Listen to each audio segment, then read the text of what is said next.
tema desta noite, nós temos desempenho escolar focado nas competências e habilidades, que o palestrante Vasco Moreto, que é licenciado em Física pela Universidade de Brasília, especialista em avaliação institucional pela Universidade Católica de Brasília, mestre em Didática das Ciências pela Universidade de Laval, em Quebec, Canadá, e autor de vários livros da área. Gostaríamos, neste momento, então, de chamar Vasco Moreto para que venha à frente proferir sua palestra.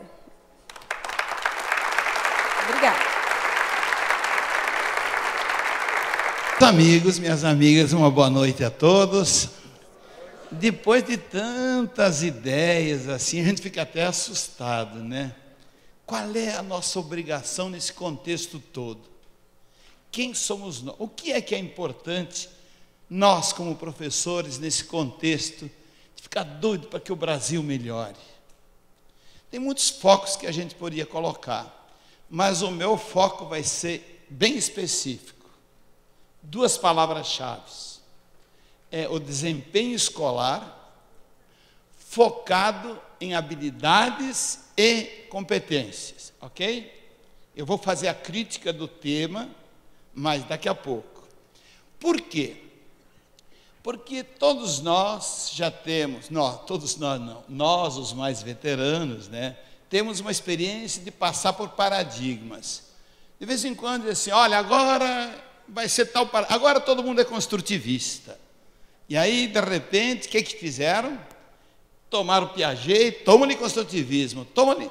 Como não entenderam o Piaget, o que aconteceu? Queimaram o construtivismo.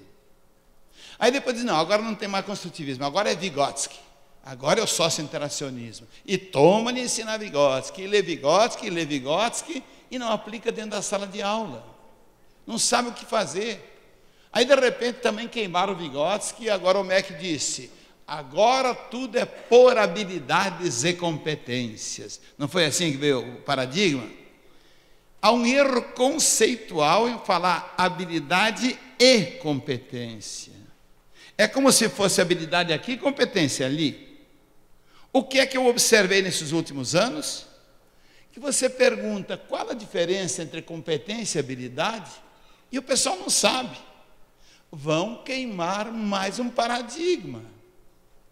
Bom, aí a educação fica de paradigma em paradigma, é o que sobra para nós. Então fica claro o meu objetivo com vocês aqui nessa conversa hoje de noite. Eu quero que vocês saiam daqui, ao menos tendo alguma certeza do que é habilidade, o que é competência e como se aplica no dia a dia da sala de aula. Ficou claro o meu objetivo? Eu quero que vocês não façam confusão entre o que é habilidade, o que é competência e como se aplica no dia a dia da sala de aula. Bom, para começar, como o processo é interativo, a primeira pergunta que eu vou fazer é, qual a diferença entre habilidade e competência? E eu vou caminhar, escolher algumas pessoas para me dizer qual é a diferença. E a partir do que vocês disserem, eu começo minha palestra.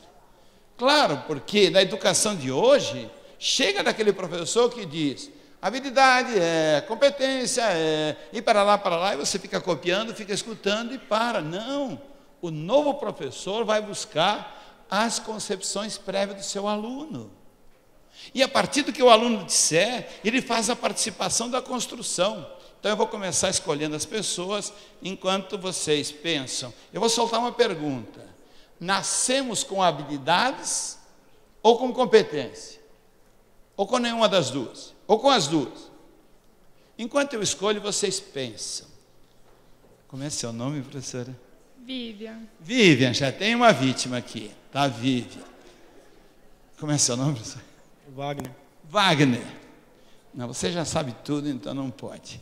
Vamos ver quem mais aqui, quem sabe a diferença. Como é seu nome? Dulcineia. Dulcineia, isso. Vamos ver aqui, mais atrás, quem sabe. Achei. Como é seu nome? Emanuele. Emanuele, já tem do lado de cá.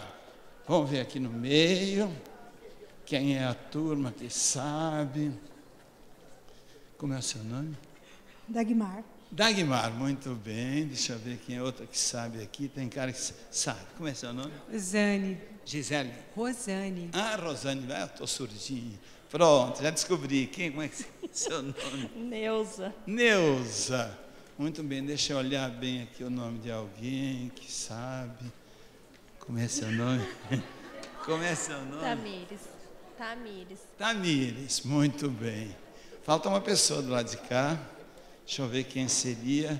Como é seu nome? Leila. Leila. Leila. Não é aquela da novela, não, né? Aquela safadinha. Vamos ver aqui. Vamos ver aqui. Como é seu nome? Carmen. Carmen, tá? Vamos ver aqui. Quem sabe a diferença de habilidade e competência. E aí, professor, como é seu nome? Geraldo. Geraldo, tá. A pergunta todo mundo sabe qual é, né? Qual a diferença entre competência e habilidade? Nascemos com habilidade ou nascemos com competências? Deixa eu ver, já sei mais uma. Como é seu nome? Cláudia. Cláudia, muito bem. Vou começar por você, tá? Aqui falta uma pessoa, aqui. Como é seu nome? Wagner. Wagner, muito bem. E aí, meus amigos? Posso perguntar agora? Pode. Desculpe a brincadeira. Na verdade, eu não escolhi ninguém. Eu só queria ver a reação das pessoas quando você ameaça avaliar. Falou e ai, minha santa periquita, o que eu vou responder? Aí, quando eu vou fazer a pergunta, não, eu não, professor, pelo amor de Deus, não é não? Olha, por que eu faço essa brincadeira? Para fazer o professor se lembrar que o nosso aluno também é assim. Se você chegar e disser para ele, você, ele é capaz de esquecer o próprio nome. É não? Então, calma. A primeira competência do professor é ter a sensibilidade de conhecer os seus alunos. E não dizer assim, você, fala, você. Ah, não falou? Então, zero para você. Não participou da minha aula. Cuidado. Então, você já sabe. Nascemos com habilidade ou nascemos com competência? Quem quer falar espontaneamente? Ninguém, não é possível. Ninguém. Ah, achei alguém que quer falar espontaneamente. Diz, nascemos com habilidade ou com competência? Habilidades. E depois ela vira competência? Sim. Você concorda com ela? Sim. Sim. E você também concorda que nós nascemos com habilidade e depois vira competência? Acho que sim. Há alguém que discorda? Opa, alguém que discorda, me diz. Nascemos com habilidade ou com competência? Nenhuma das duas. Ihu! Olha aí, alguém é do contra. Nenhuma das duas. Acha que não? Muito bem. O que você diz? Pode falar. Eu acho que a gente nasce com a competência. A habilidade a gente começa depois que a gente cria habilidades. Ai, ai, ai. E agora? O que vocês acham? Vocês viram qual é a metodologia de trabalho do professor do século XXI? Chega de vir o professor dizer, hoje vamos estudar tal coisa, equação do primeiro grau. Equação do primeiro grau se faz assim, exemplo, dá o exemplo. Agora faça exercício de 1 a 10, para formar aquele repetidor de informações. A primeira coisa que o professor faz num assunto novo é provocar reflexão. Olha o que vocês fizeram. Um diz sim, outro diz não, outro diz pode ser, outro diz sou contra. Que a vida vai ser assim, de a gente aprender a dialogar e argumentar. Bom, agora eu vou dizer a minha opinião. Na verdade, nós não nascemos nem com habilidade e nem com competência. Acertou! Parabéns!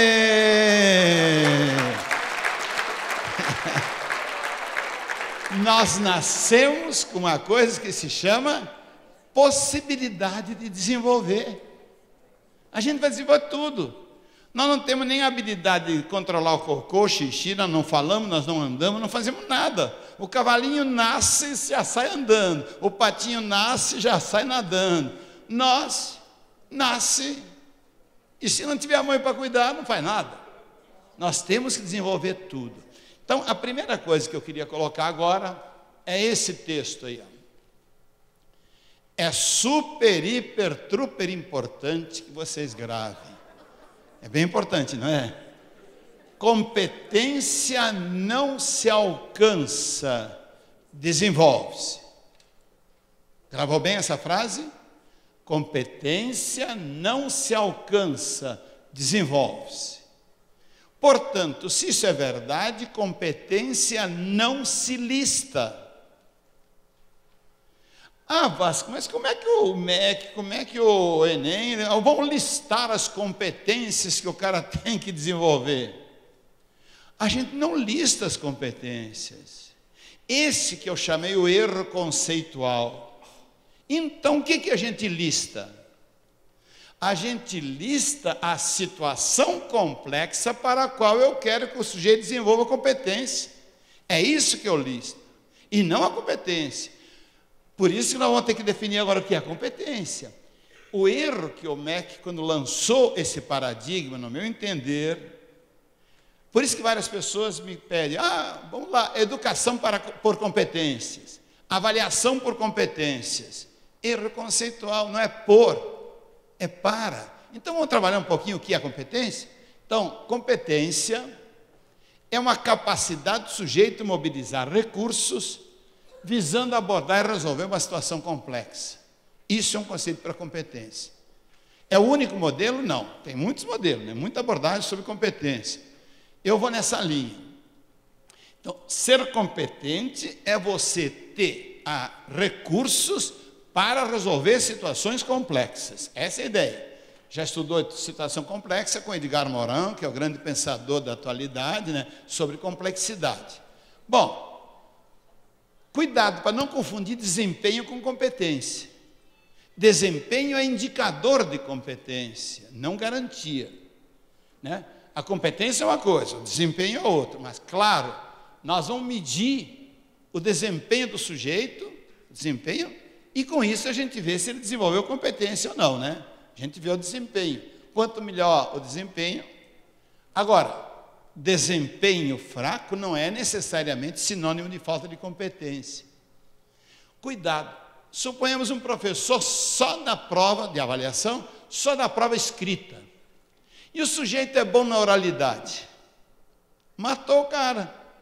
Então, na realidade, se só aplica a prova escrita, você não avalia realmente. Se no dia da manhã esse cara vai ser um político, ele não precisa dominar a escrita, ele precisa dominar a oralidade. E se ele é tímido, ele não vai ser político, ele pode ser uma pessoa que domina a escrita, ele vai ser um escritor. E aí você reprova porque ele não vai bem na prova escrita? Ou reprova porque ele não vai bem na oralidade?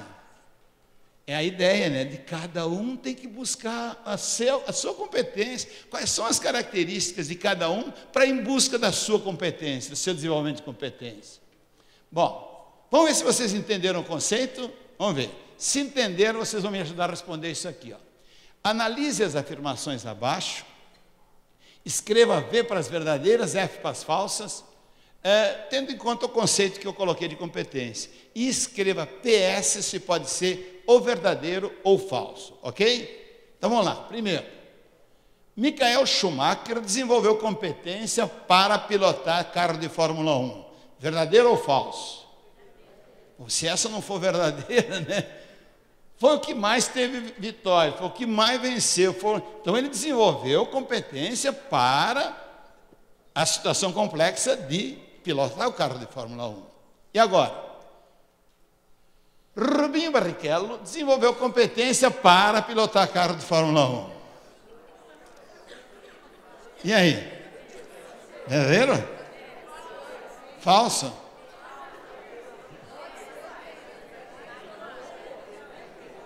Mais ou menos? Será? Viram o que eu acabei de fazer? Eu coloquei os dois diante da mesma situação complexa, não é? Pilotar carro de Fórmula 1. E vocês logo reagiram, porque um teve maior resultado, outro menor resultado. Então a competência é exatamente isso.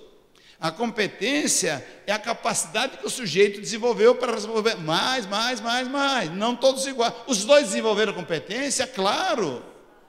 Um mais do que o outro, claro. Porque o desempenho de um foi melhor do que o outro. A escola sabe disso? Sabe. Quando bota assim, coloca assim, a média mínima de aprovação é 6, vamos supor. O que a escola está dizendo? Que quem tiver média 6, passa. E quem tiver 7, passa. E 8, passa. E 9, passa. E 10, passa. O que a escola está dizendo? Eu tenho uma competência mínima que eu peço, mas eu admito que cada um vai desenvolvendo competência diferenciada. Então, competência não se lista. A gente lista a situação complexa para a qual você vai desenvolver competência. Então, agora vocês entenderam que o Schumacher tem mostrado com seu desempenho maior competência que o Rubinho para pilotar carro de Fórmula 1. Verdadeiro? Verdadeiro. E agora? O Schumacher é mais competente que o Guga, Gustavo Kuerten. Verdadeiro ou falso?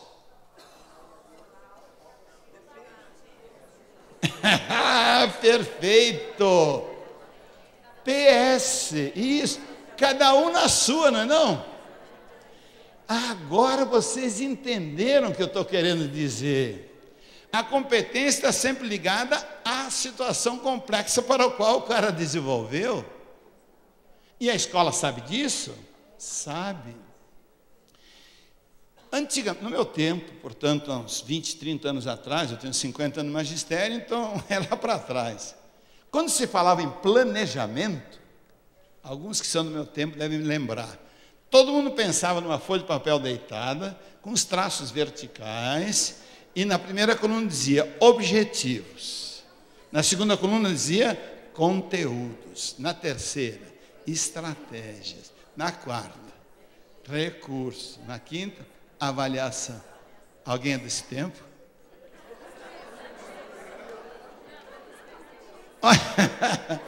Hoje, qual era o foco do seu planejamento? A segunda coluna, distribuía os conteúdos, depois dizia objetivo para esse conteúdo, estratégia para esse conteúdo, avaliação desse, tudo era em cima do conteúdo. Por isso que a escola se chamava escola conteudista.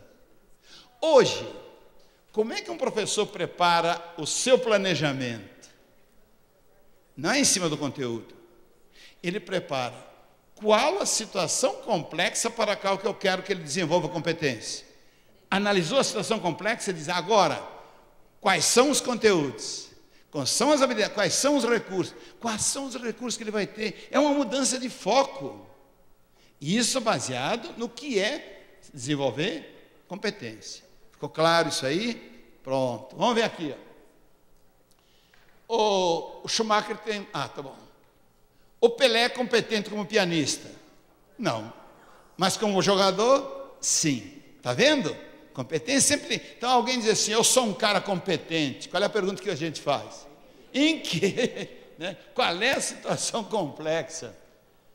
É evidente que não podemos afirmar que um médico é mais competente que um advogado, pois eles enfrentam situações complexas diferentes. Verdadeiro ou falso? Verdadeiro. Bom, o primeiro item que eu queria que vocês guardassem desse meu discurso é o que é competência. Ficou claro? Posso repetir para gravar?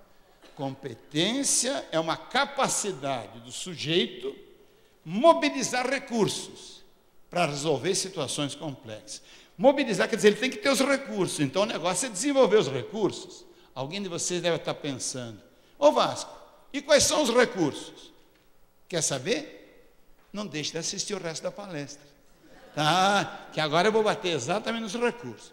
Mas tem uma segunda ideia que eu quero passar para vocês agora.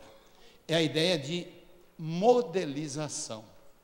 O professor falou o tempo todo de modelo, modelo, modelo. Me parece que vocês... Vamos lá.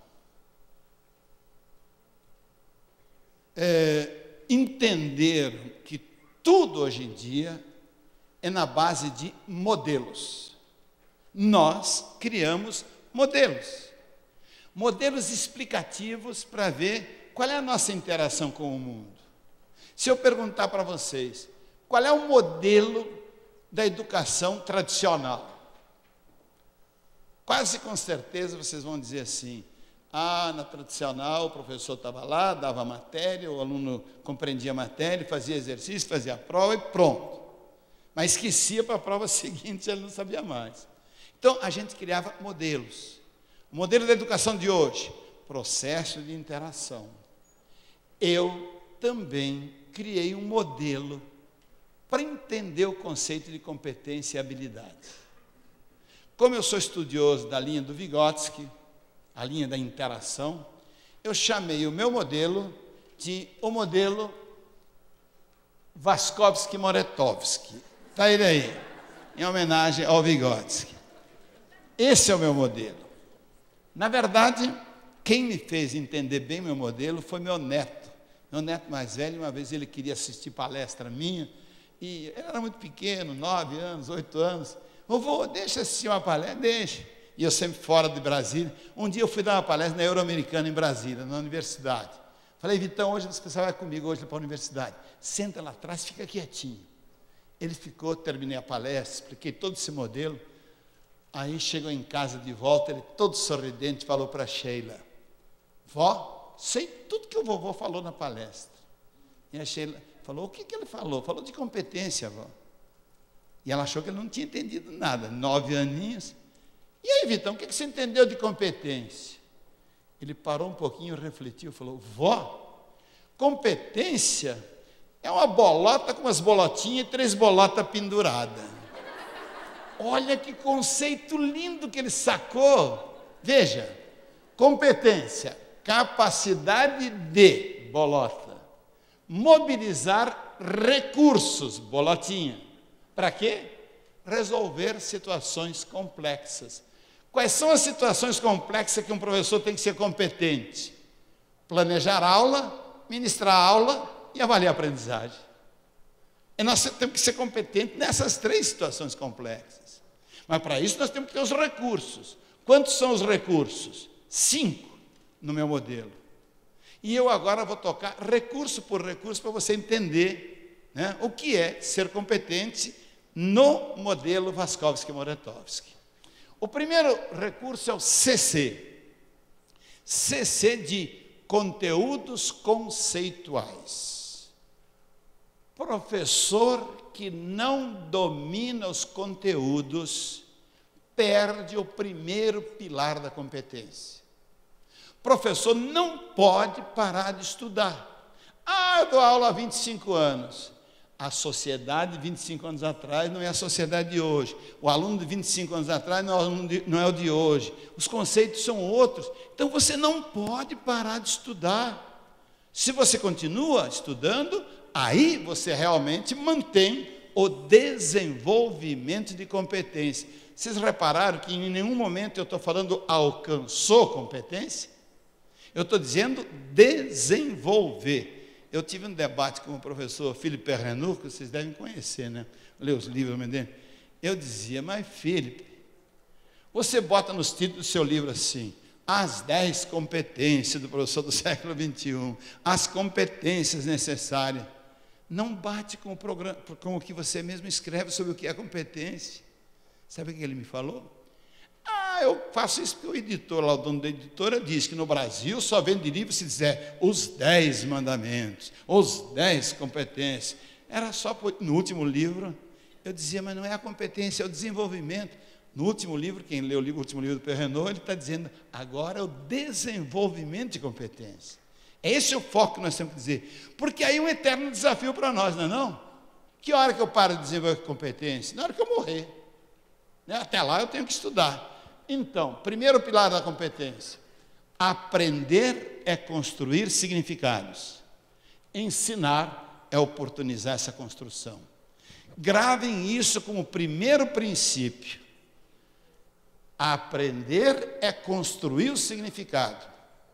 Ensinar não é transmitir significado, é oportunizar, criar o contexto, é provocar o aluno. Segunda ideia importante: um papel social da escola, ajudar a formar gestores de informações, e não meros acumuladores de dados. Quem acumula dados hoje em dia, quem é? Computador. Nosso aluno não pode ser computador. Ele tem que ser um gestor, ele tem que saber onde buscar as coisas. É um foco. Professor que se convencer disso, ele para de cismar de dar prova sem consulta. Por que a gente dá tanta prova, não pode consultar nada, não pode colar? Por quê? Se um profissional qualquer, médico consulta, engenheiro consulta, advogado consulta, todo mundo consulta, e o aluno que está sendo preparado para a vida não pode consultar na hora da prova? Onde está a lógica? Eu, como diretor pedagógico de um centro universitário em Brasília, quando eu voltei do Canadá, eu queria transmitir essa ideia para o público de Brasília. Sabe o que eu fiz? Comprei 40 mil máquinas de calcular da China, aquela maquininha baratinha, e mandei escrever uma frase em cima da máquina. Pense, a máquina calcula por você. E junto com a máquina de calcular, com a prova de matemática, eu distribuía uma maquininha. Aí todo mundo diz, está dando a máquina de calcular? Claro! Já viu um professor de matemática proibindo o aluno de usar a máquina de calcular na sua prova de matemática? Se na vida... Já viu isso? Já. Mas isso é um absurdo. Porque se na vida o pipoqueiro usa a máquina de calcular, o açougueiro usa a máquina... Todo mundo usa, e eu estou preparando o aluno para a vida, e não deixo ele usar a máquina de calcular? Onde está a lógica? Você tem que ajudar a formar o pensador de matemática. Quem? Não pode, mas vai entrar outra coisa agora no Enem. É porque eles não estão dando mais cálculo. Eu sei porque eu escrevi o referencial teórico do Enem há 12 anos atrás, que era para o UNB, para o Programa do PAS. Nós agora estamos dando um passo para frente, que é onde o Enem vai dar. Em vez de distribuir uma máquina de calcular, vamos distribuir um tablet para cada um na hora da prova. E aí está escrito em cima do tablet: consulte o que você quiser, resolva as situações complexas abaixo. O novo aluno vai ter que ser aquele que saiba o que buscar, saiba enfrentar uma situação complexa e resolvê-la. E resolvê-la não porque ele sabe tudo de cor, mas resolvê-la porque ele sabe onde buscar a informação que está na nuvem. Essa é a mudança radical. E eu vou dar um exemplo para vocês entenderem bem. Já que eu sou professor de matemática, precisa dar um recado aí? Não. Já que eu sou professor de matemática, vou fazer uma pergunta para vocês. Quanto é 4 mais 3? Quanto é 4 mais 3? Nossa, vocês responderam rápido. Quanto é 4 mais 3? Ela sabe, não sabe? Quanto é 4 mais 3? 4 mais 3? 7? É 7? Olha como vocês responderam rápido. Por quê? Porque vocês foram adestrados. 4 mais 3 até pode ser 7. Mas numa situação especial. Olha bem, numa situação especial. A primeira resposta que você devia ter me dado é 4 mais 3 igual a nada. Quer ver? 4 mulheres mais 3 abacaxis. Dá 7 o quê? Nada. Um gaiato lá em São Paulo gritou assim: 7 abacaxi. Aí o outro gritou: 7 coisa gostosa. Cada um foi no seu modelo, não é não? Então, primeira resposta, nada. Pode ser 7? Pode. Quando? Se o 4 representar um conjunto de 4 elementos com uma propriedade X. O 3, 8 conjunto com 3 elementos com a mesma propriedade. Só nesse caso, 4 mais 3 será um conjunto de quantos elementos? 7 com aquela propriedade. Exemplo: 4 vacas mais 3 cavalos. Dá 7 animais. Olha o elemento comum dos dois conjuntos. 4 laranjas mais 3 bananas. Dá 7 frutas. Olha o elemento comum dos dois conjuntos. E agora? 4 mulheres mais 3 homens. que vai dar?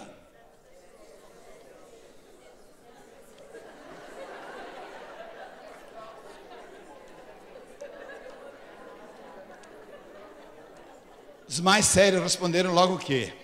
7 pessoas. 7 sérios, alguém pensou. Uma mulher infeliz. Outro pensou, uma mulher sem problema. Um monte de gente pensou, suruba total. Aí, ó. Olha o cuidado que tem que se ter. Agora, 4 mais 3, uma resposta inteligente que você podia ter me dado, é 1. Fácil de provar? Facílimo, vou provar para vocês aqui agora. Meu referencial é o púlpito aqui, tá bom? Ó, lá vou eu. Preste atenção. 1, 2, 3, 4. Quantos passos eu dei? Vou dar mais 3, porque é 4 mais 3. 1, 2, 3. A que distância eu estou do referencial? Então 4 mais 3 pode ser 1. A gente usa isso em física. Quem é bom de matemática aí deve ter respondido, não, Vasco, 4 mais 3 é 5. Fácil de provar? Fácil, vou provar aqui. Meu referencial. 1, 2, 3, 4. Quantos passos eu dei? Vou dar mais 3, só que em vez de voltar, vou dar em ângulo reto para lá, 90 graus. 1, 2, 3. A que distância eu estou da saída? 5. 1, 2, 3, 4, 5. Galera, vocês todos estudaram isso um dia. Teorema de Pitágoras, o mais importante da matemática. 4 vezes 4, 16, 3 vezes 3, 9. 16 mais 9, 25. O resto quadrado de 25 é 5. Ou você é daqueles que estudou Pitágoras assim.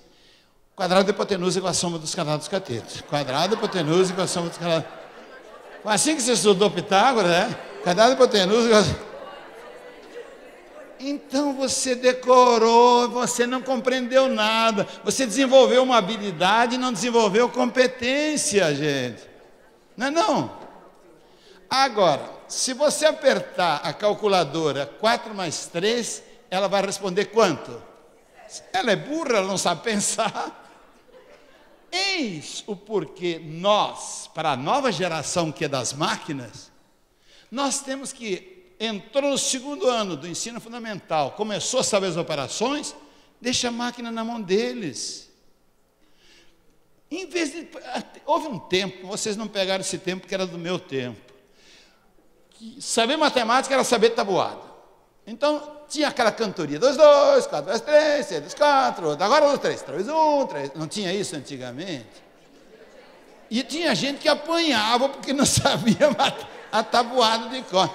Todo o foco da matemática do 1º e 2º ano era tabuada. Só que quem fez isso naquele tempo esqueceu de um princípio fundamental da educação piagetiana, vigotskiana e todos que vocês imaginarem. Criança opera no concreto. O adulto que opera no abstrato, depois dos 14, 15 anos, ele vai no abstrato. Antes é o concreto. Então, 4 vezes 3 é absolutamente abstrato. 4 vezes 3 o quê? Então, ele decora a tabuada feito papagaio. Agora, se você diz 4 laranjas mais 3 bananas, você trouxe o objeto para o raciocínio da criança. Então, a gente tem que passar a dar probleminhas para as crianças e deixar as máquinas fazerem as contas. O meu neto, ano passado, fez o PAS em Brasília, né? O programa, é o vestibular, final de cada série, né? 1º ano, 2º ano. E ele voltou para casa feliz da vida, falou assim, vô, ainda bem que distribuíram uma máquina de calcular para a gente fazer as contas, né? Eu falei, que bom. Ele falou, e aí foi rápido, eu pensava no problema, resolvi o problema e as continhas lá. Aí ele falou, vô, você sabe que tinha uma frase de um célebre filósofo em cima da máquina? Eu falei, qual era a frase? Pense, a máquina calcula por você.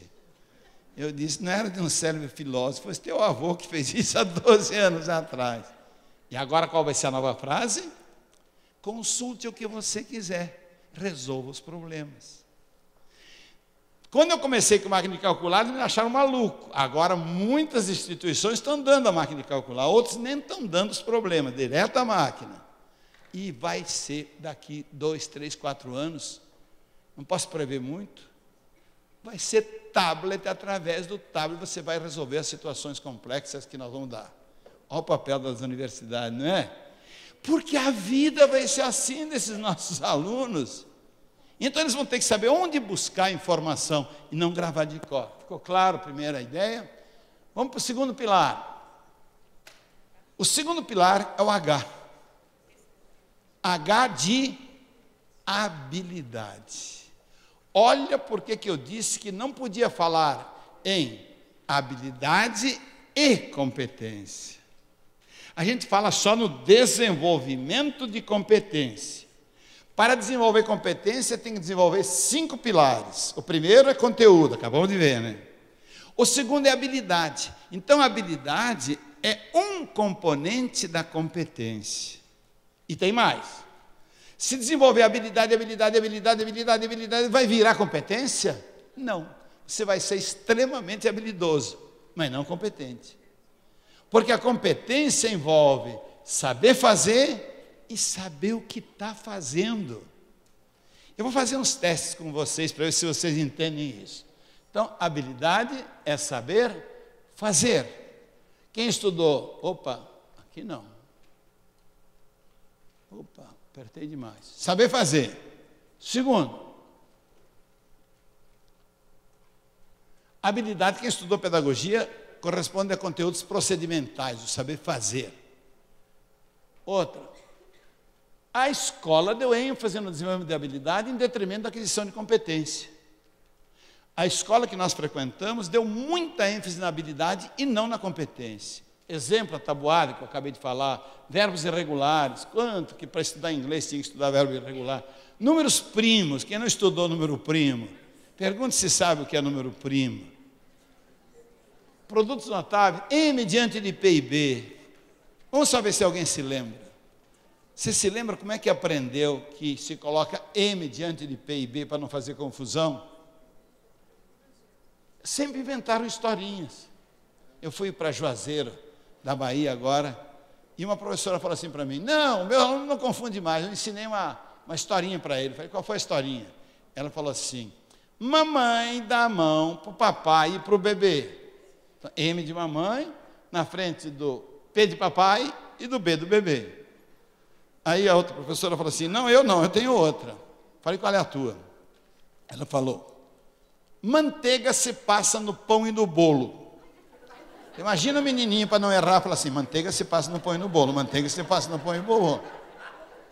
Mas por que inventar história? Por que não logo dizer por quê? Uma vez o Vitão, esse meu neto, chegou em casa e falou assim, vô, vamos andar a cavalo? O negócio dele é andar a cavalo com o vô. Falei, não, dever primeiro. Não, dever tá. Vai fazer o dever, depois nós vamos andar a cavalo. Ele foi para o quarto dele, não deu 3 minutos, ele voltou. Vô, terminei. Falei, ai, que dever é esse tão curtinho? Falei, não, acertei tudo, vô. Negativo. Busque a folha que eu quero ver. Trouxe 20 respostas, 20 acertos. Acertou tudo. Aí ele riu e falou, e aí, vô, vamos andar a cavalo? Falei, não. Primeiro eu quero saber se você sabe o que você está fazendo. Sabe o que a professora fez? Ela falou assim, preencha corretamente as lacunas de acordo com a regra. E ela escreveu, K, pontinho, po, campo. DE, pontinho, T, dente. Tá, pontinho, bem. O que queria escrever nos pontinhos? M ou N? Falei, como é que você acertou tudo, Vitão? Falou, ué, só saber a regra. Na frente do PIB coloca o M nos outros N. Falei, por quê? Ele falou, sei lá. Olha o papagaio. Olha o ensino feito papagaio. Sei lá. Eu falei, então o vovô vai te ensinar para você nunca mais esquecer. Porque você tem que ter competência, não só habilidade de fazer. Estavam fazendo o quê com o meu neto? Deram a regra, repete 20 vezes, está adestrado e não sabe por quê. Falei, vovô vai te ensinar. Olha para o lábio do vovô. Quando ele olhou, eu falei, P. Os 2 lábios são fechados, essa letra se chama bilabial. B. bilabial. M, bilabial. E são as únicas. É por isso que diante de P e B, coloca-se M, que são bilabiais. E nos outros, eu falei, T, é língua no dente, língua dental. D, língua dental. N, língua dental. Falei, povo, agora não erro mais, vou ficar na prova assim, TBM, TDN, PBM. Para quem de vocês foi a primeira vez que ouviu a explicação por quê? Levante a mão para eu ter ideia. Ai, minha santa periquita, isso tudo. Olha o que a escola fez conosco.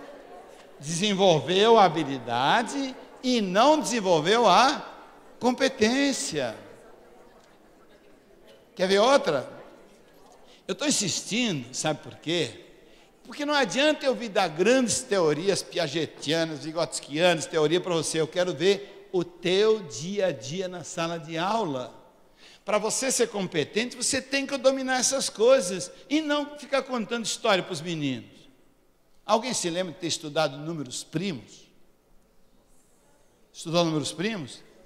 Vamos ver como é que você estudou, se foi assim como eu estudei também. Número primo é todo aquele que só é divisível por si mesmo e pela unidade. Não é assim que a gente repetia? Os primos são 2, 3, 5, 7. Agora, se eu chegar e perguntar para você, quem é o primo do 10? Sabe não? Quem é o primo do 20? Também não? Quem é o primo do 40? Não? Tem algum professor de matemática aí para mim, por favor? Tem na frente? Quem é o da frente aqui que é professor de matemática? Você não sabe? Já esqueceu? Não conhece nem a família dele, né? Eu estou fazendo a brincadeira para vocês ficarem atentos e tentar pensar. Quem é o primo do 10? A maioria vai responder, o 10 não é primo. Eu não perguntei se ele era primo, perguntei quem é o primo dele. Aí muito... Quem é? E o do 40? Você estava começando bem, diz. Quem é o primo do 40? Não? Ah, desculpe. Como passou o tempo que eu tinha programado, não vou poder explicar essa hoje. Quer que explique? Mesmo que passe o tempo? Claro que eu ia explicar. Você viu a técnica que eu usei? Eu criei a situação complexa. Eu criei a emoção, dizer assim, o que o Piaget chama isso? O desequilíbrio cognitivo. Agora que eu desequilibrei, você diz, não, agora eu quero saber, pô. Não é não? Agora eu quero saber. E essa motivação é que vai te levar a aprender. Porque se é só você... Aí se o professor diz, isso aqui não vai cair na prova, eu não vou dar. A galera, eba, ainda bem. Não pode, você tem que provocar. Então vamos lá. Primo, solta para mim aí. A escola tradicional ensinou a achar os primos. Vamos ver se alguém se lembra de ter feito isso aqui, Fatório número 72. Como é que a gente fazia? Dá por 2, 36. Dá por 2, 18. A gente não ficava cantando, dá por 2, dá por 3, dá 1. Achamos os primos, 2 e 3. Não é não? Por que eles são primos? Né? O 2 e o 3 são primos. A pergunta é, por que eles são chamados números primos? Isso a escola não ensinou. Foi engraçado, porque um dia a professora do Vitão deu um trabalho para ele, né? Um dever de casa. E ele chegou em casa falando assim, hoje você tem que me ajudar, porque a professora deu um trabalho que é chato. Falei, o que foi? Fatorar números grandes. 14.444. A gente faz 36, assim, mas esse número enorme, 20 exercícios, eu falei, Vitão, traz aqui, primeiro. O que você acha quando você fatora? Números primos. E por que ele chama primo? Ele falou, sei lá, vô. A professora não explicou? Não. Mas como é que ele deu matéria de números primos e não disse para você quem é primo? Eu falei, então me dá uma lista, dá a folha aqui. Me deu a folha e eu escrevi. Professora Dulce. O Vitão não sabe o que está achando, então ele não vai fazer o exercício de hoje, a não ser que ele aprenda o que é número primo. E mandei de volta para a escola. Dia seguinte, 8 horas da manhã, toca o telefone lá em casa. Professor Vasco. Falei, sim, quem é? Professora Dulce, ô Dulce, tudo bem? Professor, pelo amor de Deus, me explique por que ele chama número primo. Ela também não sabia. E ela foi humilde. Ela não xingou porque eu tinha nada, ela entendeu o recado. Ela foi humilde porque a gente não sabe um monte de coisa. Então vai buscar o que ela fez.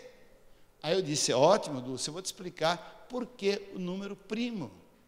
Então, olha, primo é do primeiro, primogênito, primeiro nascido, primitivo, dos primeiros tempos. Então, olha, por que o 2 é primo? Porque ele é o primeiro dessa série que vai aparecer aí, ó. 2 vezes 1, 2. Não está em primeiro lugar? Tá. Por isso que ele é o primo. 2 vezes 2, 4. O 4 está em primeiro lugar? Não, está em segundo. Então ele não é primo, o primo dele é o 2. 3 vezes 3, 3 vezes 2, 6, 3 vezes 4, 8, 2 vezes 5, 10. Quem é o primo do 10? Vamos ver se vocês gravaram. O 2, não é ele que está em primeiro lugar. E o primo do 100, quem é? Ihu, entenderam? E o primo do 1444, quem é? E o primo de qualquer número par? Ah, vocês acabaram de entender por que só tem um par que é primo, que é o 2. Ele é o primeiro de todos. Quem é o outro primo? 3. Por que o 3 é primo? Porque ele é o primeiro dessa série. 3 vezes 1, 3. Olha ele em primeiro lugar. 3 vezes 2, 6. Por que o 6 não apareceu como parente do 2? Porque ele é do 2, né? E assim adiante. Aprendeu isso? Como é que é? Mas, e é fácil de explicar. Por que o 5 é primo? Porque ele é o primeiro dessa série. Ó. 5 vezes 1, 5. 5 vezes 2, 10. É o 2. 5 vezes 3, 15. É o 3. O outro, 7. Opa, caramba. Pulou demais. Estou apanhando aqui dessas. Aí, ó. 13 e assim adiante, tá? Então, eles são primos porque são os primeiros da série. Eles têm uma característica, ter apenas 2 divisores distintos. Tudo bem. Mas primo, porque ele é o primeiro. Levante a mão para quem foi a primeira vez na vida que ouviu a explicação. Ai, minha santa periquita. Vocês estão entendendo qual é a mudança que nós precisamos na educação? Chega de fazer nosso aluno mero acumulador de informações. Quem acumula informação é computador. Nosso aluno tem que ser o pensador, tem que saber os porquês. Então não é só a habilidade de achar os primos, é a competência de saber por quê. Né? Bom, eu vou dar um pulinho agora aqui, ó. Eu vou rapidinho pular essas 3 ideias aqui, porque eu estou preocupado para o terceiro pilar.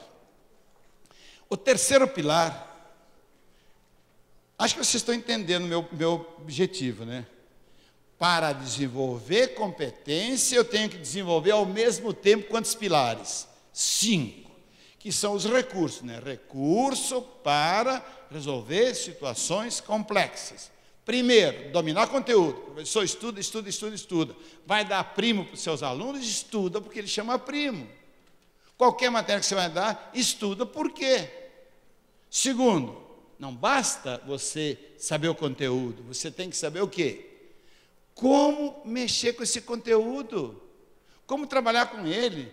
Vocês não tiveram professores na universidade que a gente dizia, nossa, esse cara sabe tudo, mas não sabe dar aula. Você não acompanhava. Eu lembro uma vez, eu como diretor da faculdade, eu lembro que eu coloquei 2 PhDs lá em Brasília, na faculdade, no curso de Direito. 2 PhDs. Naquele tempo tinha pouco PhD e o MEC em cima da gente. Falei, tá bom, vou colocar os 2 PhD. Mas 2 semanas depois, os alunos vieram lá para o meu gabinete, professor, fulano de tal pode tirar. Vou tirar como? Se ele é um PhD e o MEC está exigindo PhD. O que é que ele não sabe? Não, ele sabe tudo, professor. Ele é um poço de sabedoria, mas um poço tão profundo e estreito que ninguém tira água lá de dentro. Eu entendi o que ele quis dizer. Ele tinha conteúdo, mas não tinha habilidade. Então a competência dele foi para a cucuia. Terceiro pilar. O mais importante na nossa relação com nossos alunos chama-se linguagem. A linguagem é tudo para a nossa relação com o aluno. Linguagem escrita, oral, não sei o quê. Então vamos falar um pouquinho sobre linguagem. Vamos lá. Primeiro fundamento de toda linguagem: nenhuma palavra tem sentido em si mesma. Quem lhe dá sentido é o contexto. Gravem isso, porque isso é essencial para o professor. O professor diz, mas eu falei. Falou, mas pode ser que você entenda de um jeito e o receptor entende de outro. Então, se você não aplicar a dialética, né, a conversa, você não vai. Exemplo, olha um exemplo. Opa, caramba, de novo. Agora matou o meu. Tá certo? No porto, um navio brasileiro entrava um navio italiano. Qual é o erro dessa frase? No porto, um navio brasileiro entrava um navio italiano. Faltou o quê? Uma vírgula, um ponto? Vírgula. Onde iria a vírgula? Depois do... Como é que é? Um navio não entra em outro navio, né? Duas vírgulas aí? Será? Deixa eu decepcionar você. A frase está corretíssima. Vocês estão pensando que o entrava era do verbo entrar. Não é do verbo entrar, é do verbo entravar, quer dizer bloquear. No porto, um navio brasileiro bloqueia, entrava um navio italiano. Percebeu o problema da linguagem? A palavra é a mesma, só que tem sentido dependendo do contexto. É a mesma para a segunda. Com duas vírgulas e um ponto, reescreva a frase dando-lhe sentido. Duas vírgulas e um ponto. Maria toma banho porque sua mãe disse ela pega a toalha. Coloque aí duas vírgulas e um ponto para dar sentido. Maria toma banho porque sua mãe disse ela pega a toalha.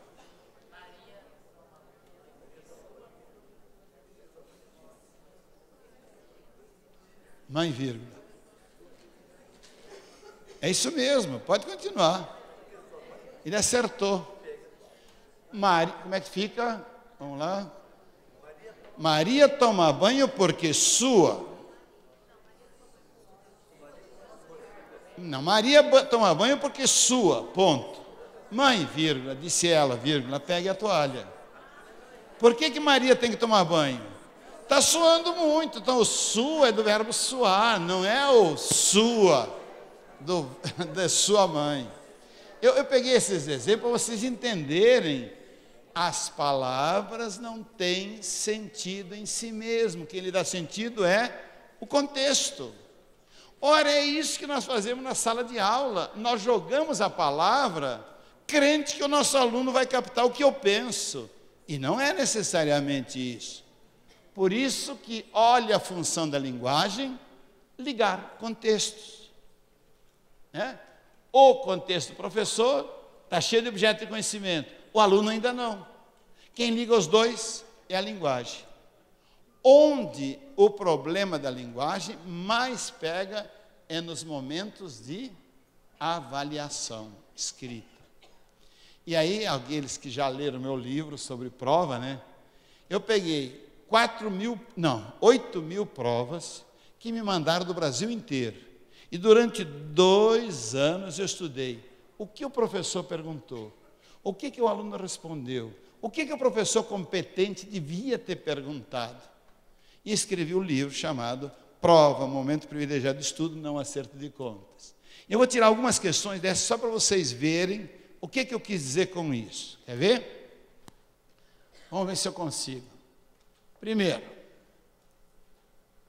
a professora do Rio de Janeiro perguntou: como é a organização das abelhas numa colmeia?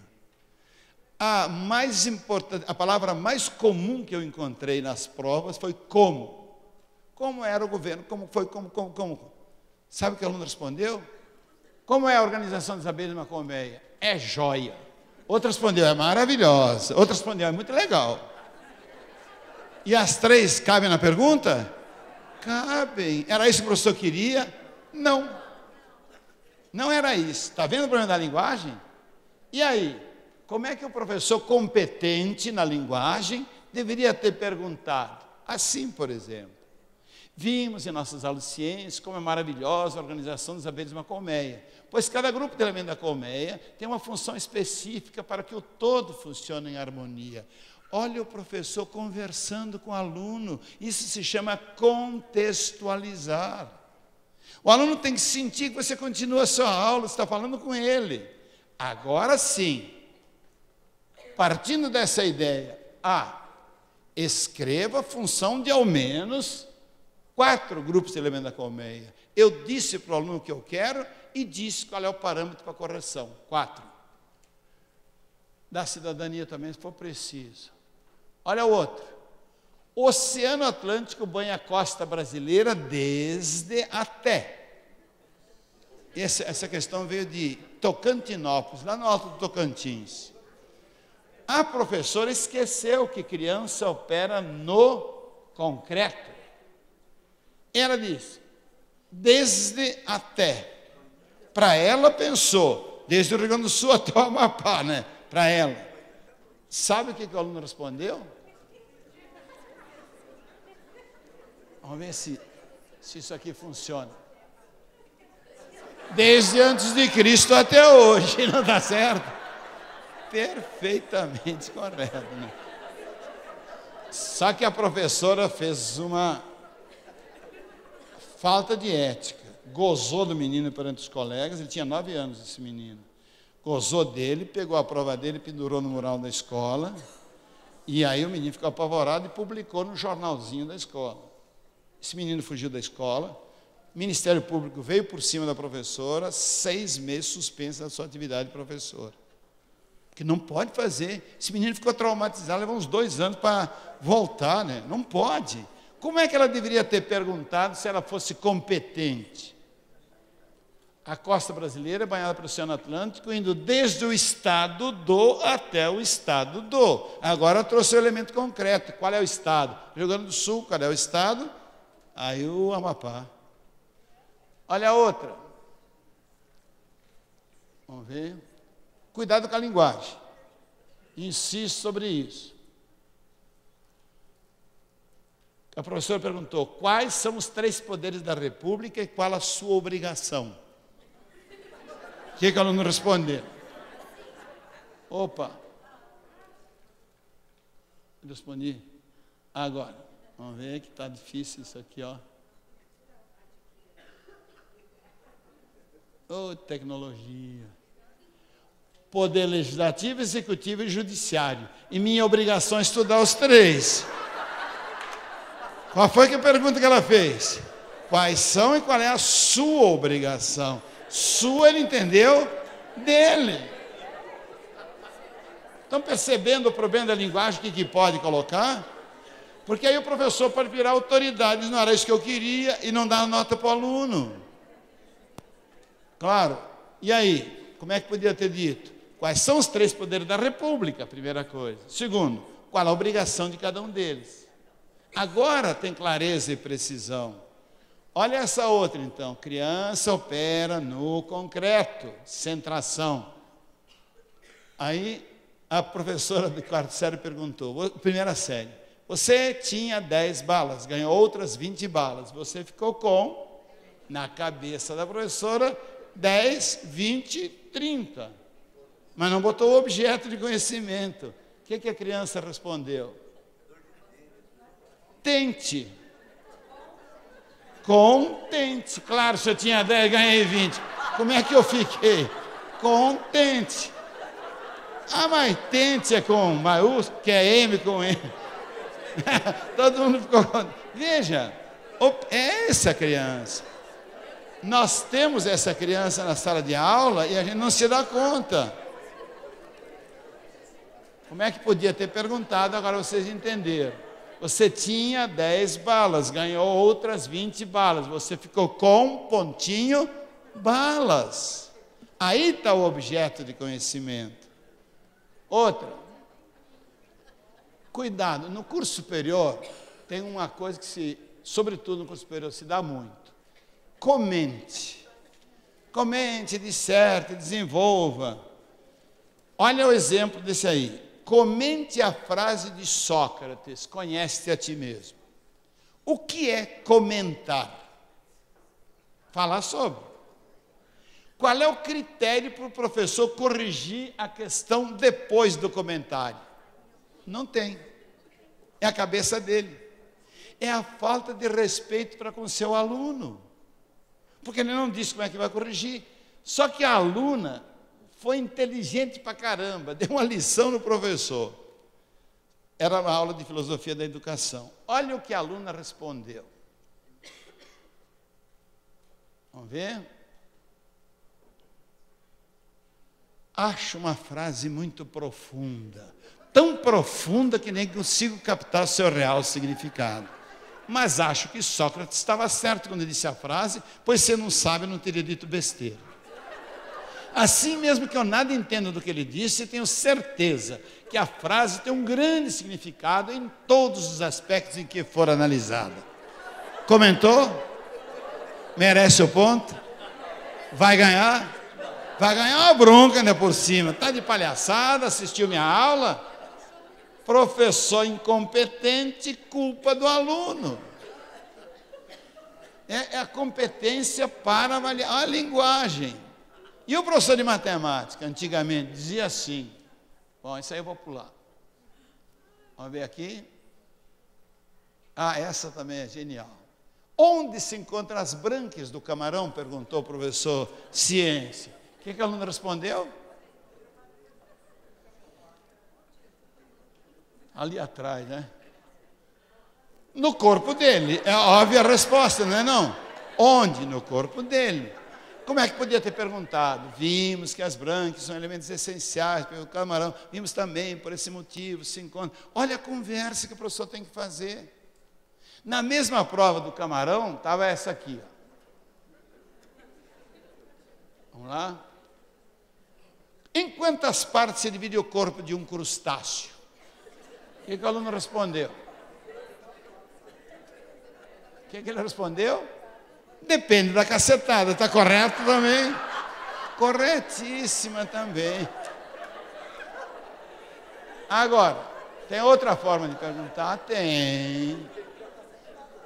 Estudamos que o nosso corpo se divide a cabeça. A gente ri agora, mas dá vontade de chorar, não dá? Quantas vezes a gente fez isso com nossos alunos e o aluno levanta a mão e diz, professor, o que o senhor quer com a questão 4? Porque ele não entendeu o que a gente coloca. Clareza e precisão é condição de competência.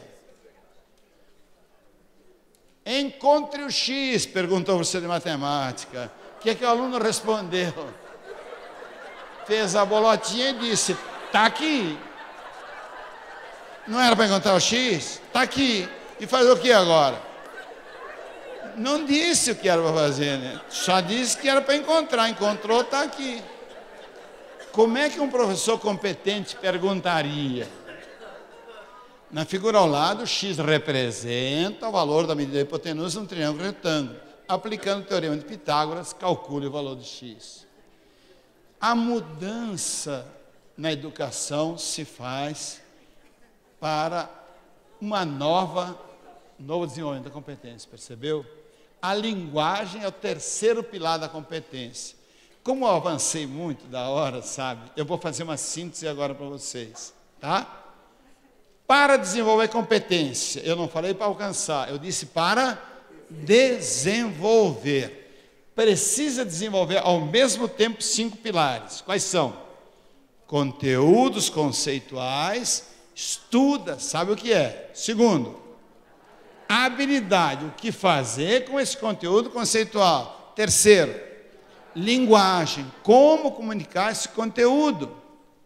Por isso que a filosofia é importante, ela tem que voltar para nossas escolas urgentemente, para que ele saiba pensar e comunicar o pensamento estruturado. O quarto pilar, e agora eu não vou passar as outras, eu vou fazer de cabeça, assim, rapidinho, é o VC, valores culturais. Toda vez que você der um problema, uma situação complexa, apele para a cultura do seu ambiente. Ah, estou aqui em Maringá, estou lá, estou em Maringá, então fala de Maringá. Estou aqui em Londrina, vou falar de Londrina. Estou lá em Hortolândia, vou lá falar de Hortolândia. Estou lá em Rolândia, cada um tem um contexto. Então, sempre você vai buscar o contexto. Chama-se isso valores culturais. E o último pilar, AE. Eu vou dizer uma coisa para vocês. Se faltar o AE, a competência do sujeito pode ir à breca. Olha bem. Pode ter conteúdo, pode ter habilidade, pode ter linguagem, pode ter valor cultural. Se faltar o AE, pode ir à breca. AE significa administração do emocional. Quem não dá conta de administrar o emocional, ele pode detonar com a sua competência. Nós vemos isso, sobretudo, nos esportes, não é não? O cara treina, aprende conteúdo, faz... na hora H, se ele não controla o emocional, ele detona com a sua competência. Olha o jogador de futebol, não é não? Se ele não se controlar, ele vai dar butinada. A gente sempre diz, o cara tem que treinar, porque vestiu a camisa amarela, ele treme. Mas precisa poder administrar o seu emocional. Eu vou contar só um caso que me aconteceu no início desse ano. Eu fui para Manaus, dar palestra no Colégio Militar de Manaus. E aí, eu estava falando isso que eu estou falando para vocês. Quando eu falei do emocional, eu falei uma frase que está escrito, se eu passasse, está lá no fim. Aí eu passei a frase que diz assim, professor que manda aluno para fora da sala de aula, está dando um atestado da incompetência para resolver a situação complexa. Claro, hoje em dia ninguém mais manda aluno para fora da sala de aula. Mas o cara que manda aluno está dando atestado da incompetência para resolver a situação complexa. Gente, por que eu fui falar isso no colégio militar? Um professor que estava bem no fundão, levantou assim, falou assim, então eu sou incompetente? E me olhou bravo. Eu tomei um susto assim, viu aquele olhar terrível, o general que estava na frente olhou para mim dizendo, e aí professor? Né? Eu entendi o olhar dele.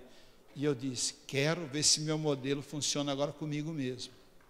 Eu podia ter saído pela tangente. Não, meu amigo, não foi bem isso que eu quis dizer, talvez você não entendeu, tal, né? E saí pela tangente, preocupado com ele. Eu só me concentrei e falou, Vasco, modelo Vaskovsky-Moretovsky. Mas, professor, o senhor está afirmando que é incompetente. De repente, o senhor é incompetente mesmo. De repente, o senhor é um professor de matemática, fez um curso de matemática, de engenharia, o senhor sabe matemática. Então, o senhor não sabe mexer com o aluno. O senhor não estudou psicologia, não estudou filosofia, não estudou sociologia, não estudou nada que relaciona com o aluno.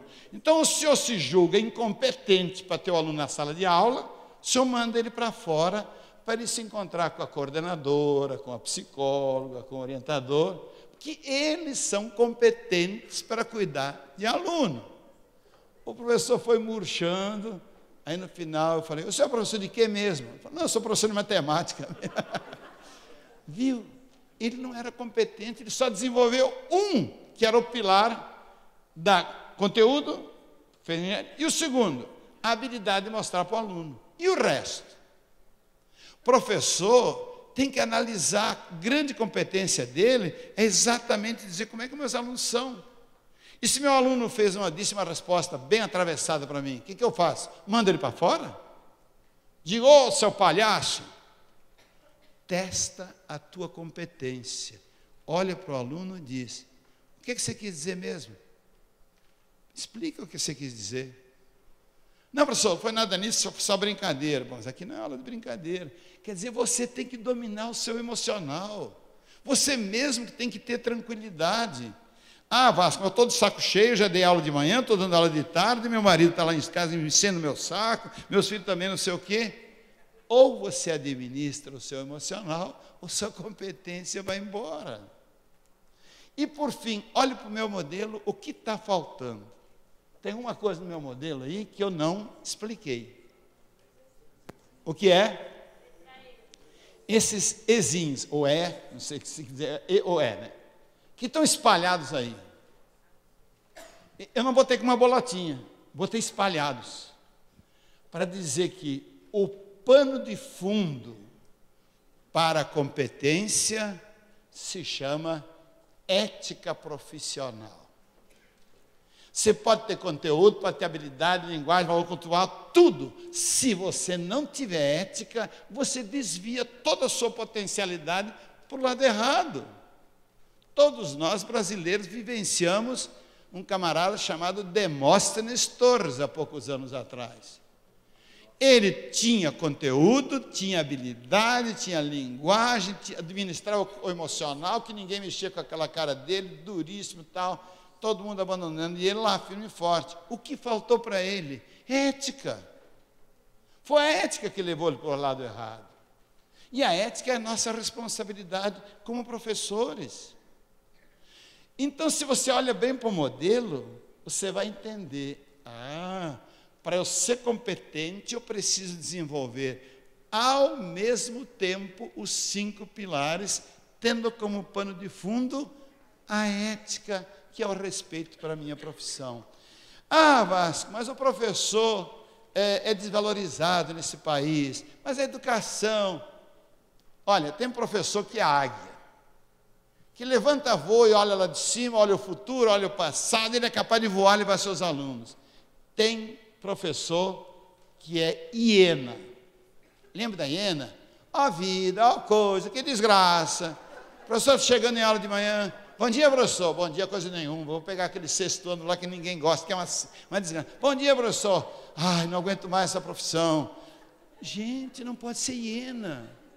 Nós não damos conta de mudar o mundo, mas temos que mudar o micro-universo que está sob nossa responsabilidade. O mundo eu não dou conta de mudar. Então eu mudo os 30, 40, que são a minha responsabilidade. É isso o professor empolgado. É isso o professor que diz, eu tenho que ser competente por uma questão de ética. Porque o que é a ética? É o respeito com o outro. Se eu for competente, eu vou formar pessoas competentes. E se eu for medíocre, vou formar mediocridades. Isso é antiético. E eu espero que o que vocês disseram, quem falou aqui, todos, que vocês tenham, que saiam daqui de hoje da minha palestra, mais competentes do que entraram. Ao menos sabe, porque PBM sabe o que é número primo, não. Então já sabe um pouco mais de conteúdo, e não só isso. Vai levar para casa e diz assim, e eu sou um professor competente? Qual dos pilares? Vocês entenderam por que eu disse bem no começo, primeiro slide, competência não se alcança, desenvolve-se. Por quê? Quanto mais conteúdo você adquirir, mais competente você é. Não, conteúdo já tenho demais. Quanto mais habilidade você desenvolver, melhor é. Quanto mais linguagem, você melhor. Quando que a gente para de desenvolver a competência? Nunca. É o eterno desafio do educador. Nunca ele para. Mas eu não sei. Os meninos de hoje estão ligados nas máquinas. Entra nessa também. Você não dá conta? Pede para a sua neta, para o seu neto, para o seu filho. Eles são rapidíssimos hoje para te ensinar. Eles só ficam bravos porque a gente não aprende rápido, né? A minha neta fica ensinando para a Sheila lá mexer. Aí a Sheila fala assim, Yasmin, não entendi isso aqui. Vó, é a 5ª vez que eu te explico, não é possível que você não entende. Mas nós fazemos isso com nossos alunos, já te expliquei para vocês 5 vezes e ainda você não sabe. E ainda sabe lá na prova. Coloque-se na posição, diga o que falta para mim para ser um professor competente. Qual dos 5 pilares? Ou será a ética que dá suporte à minha profissão? Obrigado pela atenção de vocês e até uma próxima. Muito obrigado, gente. Valeu. Muito obrigado, valeu. Parabéns, professor Vasco. De fato, eu não me enganei quando disse que hoje seria uma noite memorável. Foi uma bela lição para todos nós. Muito obrigado, por favor. Eu só gostaria de dizer o seguinte, nossos alunos estão estudando e vão trabalhar numa profissão que não existe. Perfeito. Não é isto? É exatamente isso. Que profissão que existe hoje que não existia há 15 anos atrás? Alguém pode falar uma? Gastronomia não, já tinha. Computação, mais ou menos, já tinha também, mas não na intensidade. Controle de chips. Call center, por exemplo. Não tinha. Habilidades nesta máquina. Quem são os maiores professores desta máquina? As crianças. As crianças. O desafio da educação de hoje é o emprego dos nossos alunos em 10, 15, 20 anos. Por que essa máquina é fascinante? Por que não tem escola para ela? Porque ela é intuitiva, ela é lógica, ela mata a charada. A gente erra, mas ela não. Ela é isso que o aluno precisa aprender hoje para ter um bom emprego no futuro. Mas aí fica uma pergunta. Então, se eu não sei as profissões do futuro, por que eu estou fazendo meu aluno estudar física, química, matemática, biologia, história, geografia do passado? Então não dou mais isso? Eu acho que aí está o segredo. Eu não vou formar meu aluno para saber isso de cor. Foi o que nós estamos pensando juntos, não é? Ele tem que saber que isso existe. E na hora que ele precisar, ele vai saber onde procurar. Ele vai fazer a aplicação disto. Porque isso é universal. E você não sabe o que é que ele vai fazer. A profissão do passado era isso. Você estudava aquilo e ia fazer aquilo. A profissão do futuro é diferente. Você faz alguma coisa, talvez agronomia, e vai trabalhar com jardinagem. Não é legal ter um engenheiro agrônomo que seja jardineiro?